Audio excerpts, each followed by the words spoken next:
Лингвистикалық дебат ұйымдастырылды. Пікірталасқа тілшіміз Ерсұлтан Тоқанда қатысып қайтты. Жоспар бойынша бүгін 10 және 11 сынып оқушылары арасында лингвистикалық дебат өтті. Бүгінгі таңда тіл тағдырын ел тағдыры деп түсініп, тілдің қоғам өміріндегі қолданысына, оның бүгінгі мен болашағына толғанатын біздің тіл жанашырларының тіл мәселесіне ерекше назар аударып отырғанымыз анық.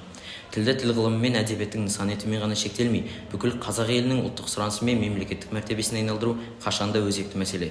5 қыркүйек мынау тіл мерекесі ғой, сол тіл мерекесі аясында біздің қазақ тілі мен әдебиеті кафедрасы арымда ардағымда қазақ тілім атты осындай апталық аясында өткізіліп жатқан іс-шара, дебат бар, эссе бар, әртүрлі конкурстар бар, сонымен қатар жаңағы әртүрлі сайыстар бар тіл туралы.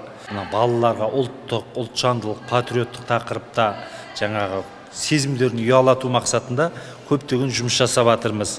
Онда балаларды осы мына қоғамдық әлеуметтік өзгерісте, саяси өзгерісте тілдің жалпы өзіндік рөлі қандай, тілдің мына даму функциясында қандай факторлар әсер етеді. Бүгінгі күні балалар таза қазақша сөйлеп жүр ме, мемлекеттік тілді қадірлей ала ма, жалпы бүгінгі тіл мәселесінің көкейкесті өзінің бір проблемалары бар ғой. Сол проблемаларды сезініп, болашақта оның жауабын табуға талпынып жүрген осындай жас жеткіншек өскелең ұрпақтардың басын қосып, ой өсіру жаңағы. Өздерінің тұшымды ойларын тыңдау, балалардың бір позициясын тыңдау мақсатында осы тілдің мәселесін шешу. Бүгінгі лингвистикалық дебат өте жоғары сатыда біз дайындалдық. Біздің тобымыздың аты Жас қыран, және біздің ұранымыз Жас қыран биіктей самғау.